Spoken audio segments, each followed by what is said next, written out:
오늘 본문 사도행전 27장은 사도 바울이 배를 타고 로마로 항해하는 긴 여정을 설명하고 있습니다.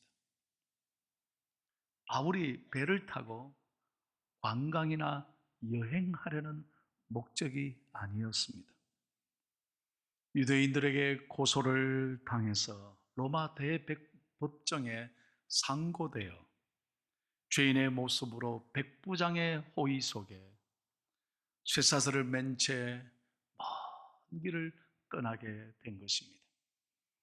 때는 AD 60년 늦가을이었습니다.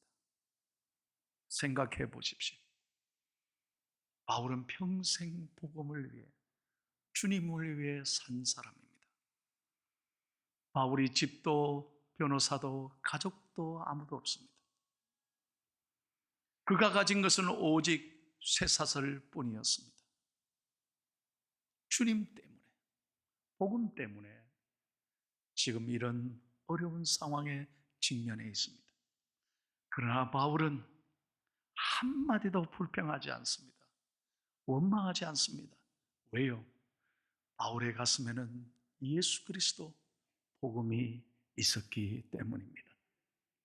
여러분, 우리도 마찬가지 아닐까요? 오늘 우리가 주님 앞에 나와 예배하는 사람이 된 것, 우리 안에 예수 그리스도가 계신 것, 이것이 복 중에 복이요, 은혜 중에 은혜인 줄로 믿습니다. 지금 이 배는 바울을 포함해 죄수들, 그리고 호송하는 모든 간수들, 로마의 장교들을 포함해서 276명이 탑승하고 있습니다. 지중해 남단 미항이라고 하는 아름다운 항구에 일시 정박해 있습니다. 이제 로마로 향하여 떠나야 합니다. 그런데 바울이 가만히 보니까 날씨가 좋지 않아요. 곧 큰 바람이 불 것 같았습니다. 그래서 지금 떠나면 안 된다고 설득했습니다. 그런데 사람들은 바울의 말을 듣지 않았습니다. 날씨가 좋으면 겨울을 지나서, 그리고 날씨가 풀리면 가자고 그렇게 호소했지만 그들은 빨리 출발해서 이태리 베니스 항구에 가서 그곳에서 빨리 쉬고 싶었을 거예요. 그곳에 가서 겨울을 지나고 싶었습니다. 그래서 무리하게 그들은 배를 출발시켰던 것입니다. 어떻게 됐습니까? 여러분 14절 한번 보십시오. 다 같이 읽겠습니다. 시작. 얼마 안 돼요. 섬 가운데로부터 유라굴로라는 광풍이 크게 일어나요. 처음에 출발은, 스타트는 순조로운 것 같았습니다. 날씨가 좋을 것 같았습니다. 그런데 얼마 못 가서 큰 풍랑이 이는 거예요. 여러분, 이 말씀 가운데 우리에게 주시는 첫 번째 영적 교훈이 있습니다. 저와 여러분은 누구의 말에 더 귀를 기울이는 사람입니까? 여러분, 세상은 전문가의 이론을 제시합니다. 경험을 제시합니다. 그리고 세상의 소리들에 귀를 기울입니다. 아닙니다. 우리가 귀를 기울여야 될 것은 사람의 소리가 아닙니다. 우리 믿음의 사람은 하나님의 음성에 귀를 기울여야 한다는 것입니다. 우리가 세상의 사람의 소리에 귀를 기울이면 얼마나 마음이 아픈지 몰라요. 아무것도 못합니다. 불안하고 갈수록 근심 걱정이 나를 애워싸는 거예요. 그러나 여러분, 하나님의 음성에 귀를 기울이는 사람은 다릅니다. 마음에 세상이 줄 수 없는 위로와 평안을 누리게 되는 것입니다. 자, 20절 말씀 한번 보십시오. 어떻게 됐습니까? 다 같이요. 시작.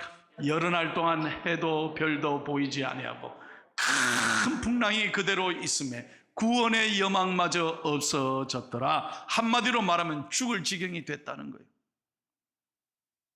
여러 날 동안 해도 별도 보이지 않았다. 무슨 말입니까? 완전히 암흑천지로 배가 풍랑에 완전히 침몰하기 직전에 놓아 있는 상황입니다. 살 길이 보이지 않습니다. 절망만이 눈앞에 기다리고 있습니다. 모든 짐을 다 바다에 버리고 배에 있는 모든 기구들을 다 던졌지만 배는 점점 가라앉기 시작합니다. 정말 어려운 상황이었습니다. 모든 사람은 두려움에 사로잡혀 포기하기 일보 직전입니다. 그런데 놀라운 사람이 있습니다. 그 276명 가운데 단 한 사람, 사도 바울은 흔들리지 않았습니다. 두려워하지 않았습니다. 담대하게 하나님의 말씀을 외치고 있는 것입니다. 24절과 25절 오늘 우리에게 주시는 가장 중요한 말씀이 오늘 본문의 이 말씀이에요. 24절, 25절을 크게 한번 읽어주시겠습니까? 시작. 바울아, 두려워하지 말라. 네가 가이사 앞에 서야 하겠고 또 하나님께서 너와 함께 항해하는 자를 다 내게 주셨다 하였으니 그러므로 여러분이 안심하라. 나는 내게 말씀하신 그대로 되리라고 하나님을 믿노라. 잘 보세요. 25절은 오늘 외우고 가십시오. 나는 내게 말씀하신 그대로 되리라고 하나님을 믿노라. 이것이 믿음의 사람의 저와 여러분의 고백이 되어야 한다는 것입니다. 여러분, 이 한 사람 때문에 결론적으로 말씀드립니다. 27장 마지막에 가면 276명 전원 다 하나님의 은혜 가운데 구원함을 받습니다. 한 사람 때문에 모든 276명이 다 살아나는 은총을 누리게 된다는 거예요. 한 사람의 믿음의 사람, 한 사람 기도의 사람 때문에 여러분, 가정이 회복됩니다. 교회가 회복됩니다. 나라와 민족이 소망으로 일어서게 되는 것입니다. 그 한 사람, 그 기도하는 한 사람, 저와 여러분이 되어야 되지 않겠습니까? 오늘 본문의 핵심은 이것입니다. 어떻게 해서 사도 바울이 이런 놀라운 고백을 할 수 있었나는 거예요. 어떻게 해서 사도 바울이 이렇게 죽어가는 상황에서도 담대하게 선포하고 하늘의 평안을 누릴 수 있었느냐 하는 것입니다. 저는 말씀을 묵상한 가운데 세 가지 중요한 하나님의 교훈을 깨닫게 되었습니다. 첫 번째입니다. 다 같이 읽겠습니다. 시작. 주의 음성을 들었기 때문입니다.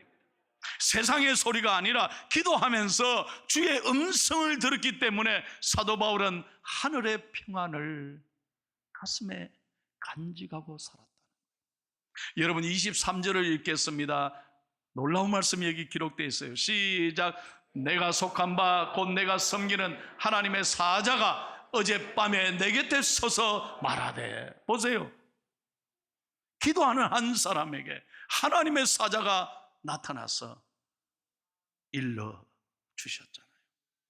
절대로 한 사람도 다치지 아니하리라. 바울아, 두려워 말라. 안심하라.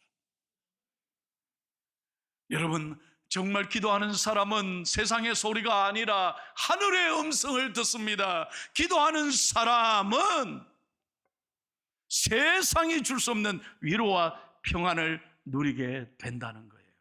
우리가 이 어려운 때지만 예배를 통해서 하늘의 음성을 듣고 하나님의 음성을 들을 때 세상이 줄 수 없는 평안을 누리게 되는 것입니다. 그래서 예배가 중요한 거예요. 두 번째로 바울이 가졌던 이 평안은 두 번째 이유를 다 같이 읽겠습니다. 시작. 하나님을 신뢰했기 때문입니다. 여러분, 25절 말씀을 다 같이 읽겠습니다. 잘 보십시오. 시작. 그러므로 여러분이 안심하라. 나는 내게 말씀하신 그대로 되리라고 하나님을 믿노라. 이게 믿음의 사람의 고백이에요. 여러분, 성경을 보세요. 우리가 예수 잘 믿었지만, 교회 수십 년 다녔지만, 그럼에도 불구하고 하나님은 우리에게 풍랑이 없을 것이라고 말씀하지 않습니다. 누구에게나 예기치 못한 때 유라굴로가 찾아올 수 있습니다. 그러나 믿음의 사람은 이 풍랑에 기죽지 않습니다. 흔들리지 않습니다. 하나님의 약속을 믿고 하나님을 신뢰할 때 나는 어떤 순간에도 하나님이 내 삶을 선하게 인도해 주시리라 감사하며 나아가게 되는 것입니다. 여러분, 우리가 예배 시작할 때 사도신경을 외웠습니다. 왜 외웠습니까? 형식으로, 그냥 습관적으로 할 수 없이 외운 게 아닙니다. 보세요. 전능하사 천지를 만드신 하나님 아버지를 내가 믿사오며. 여러분, 이 모든 만물을 창조하신 그분께서 풍랑도 만드시고 파도도 만드시고 그 하나님의 놀라운 손길과 섭리를 믿사오며 그 하나님이 선하게 인도하실 것을 믿는다는 거예요. 오늘도 내 삶에도 마찬가지 아니겠습니까? 지난날 여러분 살아오셨을 때 얼마나 어려움이 많으셨습니까? 내 힘으로 여기까지 왔습니까? 아니지 않습니까? 그 좋으신 하나님의 손길로 오늘 이 자리 여기까지 인도해 주셨다면 오늘도 내일도 우리를 선하게 인도해 주실 줄로 믿습니다. 하나님을 여러분 그렇게 신뢰하셔야 합니다. 그럴 때 바울처럼 세상이 줄 수 없는 평안을 누리게 되는 것입니다. 여러분, 마태복음 28장 20절 우리 다시 한번 크게 한번 읽겠습니다. 하나님의 약속입니다. 시작. 내가 세상 끝날까지 너희와 항상 함께 있으리라 하시니라. 믿으시면 아멘 하세요. 여러분 혼자가 아닙니다. 절대로 낙심하지 마세요. 여러분 혼자가 아닙니다. 하나님이 여러분과 함께 하십니다. 한번 인사 한번 합시다. 임마누엘. 아멘이십니까? 예. 하나님이 우리와 함께 하시는 거예요. 저는 그 감정을 잊을 수 없어요. 어떤 환자분이 매일 아침마다 임마누엘, 임마누엘 하고 눈을 뜨고 시작했다는 거예요. 임마누엘 했는데 뭐가 더 좋나 하시는 분이 있을지 몰라요. 그런데 놀라운 것입니다. 일주일이 지나고 2주일이 지나면서 임마누엘 할 때마다 용기가 생깁니다. 임마누엘 할 때마다 평안이 생깁니다. 임마누엘 할 때마다 기대감이 생기는 거예요. 하나님이 반드시 나와 함께 하신다. 놀라운 것은 한 달 만에 하나님께서 그 환자를 깨끗하게 치료해 주셨어요. 임마누엘의 신앙이 세상을 이기는 거예요. 내 힘으로는 이길 수 없어요. 오직 우리와 함께 하시는 하나님, 임마누엘의 신앙으로 여러분의 유라굴로를 잘 이겨나가시기를 예수님의 이름으로 축원합니다. 세 번째입니다. 세 번째 이유를 다 같이 읽고 마칩니다. 시작. 한번 저 따라해 보십시오. 사명이 있는 사람은 죽지 않습니다. 사명이 있는 사람은 포기하지 않고 죽지 않습니다. 오늘 말씀 24절 한번 보십시오. 다 같이요. 시작. 바울아 두려워하지 말라. 네가 가이사 앞에 서야 하겠고 또 하나님께서 너와 함께 항해하는 자를 다 내게 주셨다 하였으니 네가 가이사 앞에 서리라. 무슨 말입니까? 로마의 황제 앞에 서서 예수 그리스도를 담대하게 외치리라. 이 사명이 있기 때문에 절대 바울은 죽지 않는다는 거예요. 여러분 영화 보십시오. 주인공이 죽는 거 봤어요? 어떤 거는 또 주인공이 죽을 수도 있어요. 그러나 주인공은 죽지 않아요. 여러분 우리의 싸움은 우리 혼자 싸우는 게 아니잖아요. 죽음에서 이기시고 부활하신 예수 그리스도가 우리와 함께 싸우시는 줄로 믿습니다. 여러분들이 바로 기적의 주인공들입니다.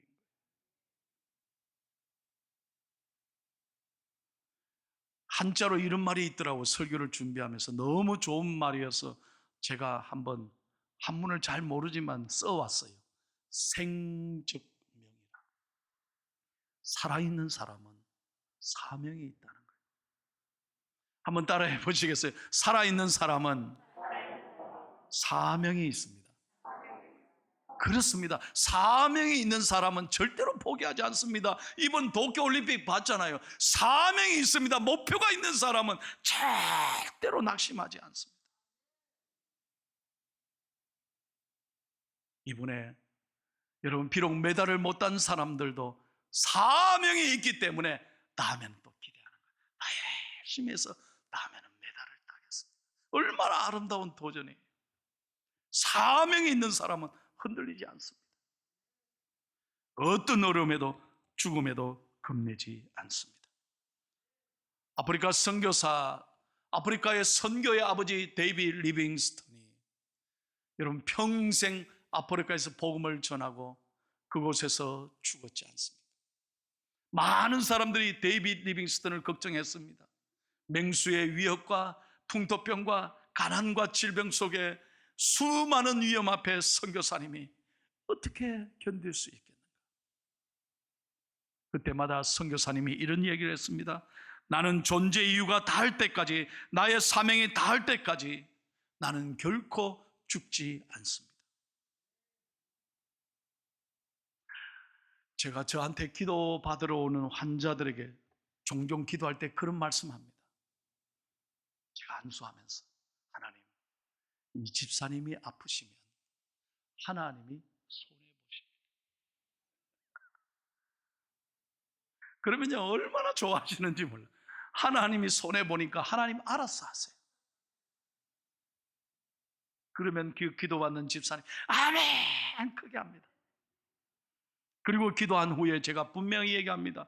집사님, 하나님이 집사님을 통해 하실 일이 있습니다. 반드시 이 병을 이기고 기적의 주인공이 되십시오. 그렇습니다.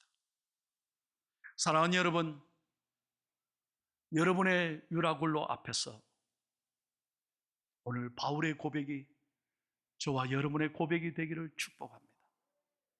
오늘은 광복 76주년이 되는 아침입니다. 여러분 생각해 보십시오. 우리 민족이 고통받았던 지난 36년간 어찌 잊을 수 있겠습니까? 우리 모든 걸 빼앗겼습니다. 나라도, 주권도, 땅도, 글도, 이름도, 우리의 모든 문화도, 말도 다 빼앗겼습니다. 36년 동안 피 맺힌 세월을 우리 선조들이 살아왔습니다. 우리가 얻은 이 광복은, 이 기쁨은 여러분 우리가 싸워서 이긴 겁니까? 우리가 힘이 있었어요? 잘하셔야 돼요. 이것은 하나님의 은혜입니다. 우리 선조들은, 우리 부모님들은 하늘을 향해 단식했습니다. 부르짖고 또 부르짖고 애통하면서 하나님께 울부짖었습니다. 그때 하나님께서 우리 선조들의 기도를 들으시고 이 조선을 일제히 침략해서 건져주셨습니다. 여러분 생각해 보세요. 독립된 지 76년 만에 이렇게 잘 사는 나라가 세계에 어디 있겠습니까? 요거는 좀 아멘 좀 크게 해주세요. 아이 정말이요. 76년 만에 이렇게 잘 사는 나라가 어디 있느냐는 거예요. 기가 막힌 은혜예요. 여러분 저는 말씀을 준비하면서 깨달았습니다. 그런데 지금 우리 대한민국이 앞이 보이지 않습니다. 이 유라굴로 1년 8개월 동안 코로나라고 유라굴로에 갇혀서 예배도 마음껏 못 드리고 사랑하는 사람을 마음껏 만날 수도 없고 심지어는 병원에 계신 부모님조차도 만날 수 없는 너무나 답답한 코로나 유라굴로에 갇혀서 정치, 경제, 사회, 문화, 종교 모든 면에서 우리는 너무나 절망에 갇혀 있습니다. 갈수록 확진자가 늘어나고 있습니다. 이 좋은 땅, 포항 땅도 지난 주간에 너무 힘들었습니다. 오늘 아침 시장님이 저한테 문자가 왔어요. 목사님, 오늘 이 포항을 기도해달라. 시장님이 문자 보내니까 참 감사하긴 감사하더라고요. 기도해달라고. 어려운 때입니다. 저는 그러나 확신합니다. 여러분, 오늘 사도 바울이 유라굴로 앞에서 분명하게 고백한 것처럼 나는 내게 말씀하신 그대로 되리라고 하나님을 믿습니다. 보십시오. 우리 대한민국은 할 일이 있습니다. 세계에서 유일한 분단 국가 아닙니까? 반드시 우리가 잘 돼야 되는 이유가 여기에 있습니다.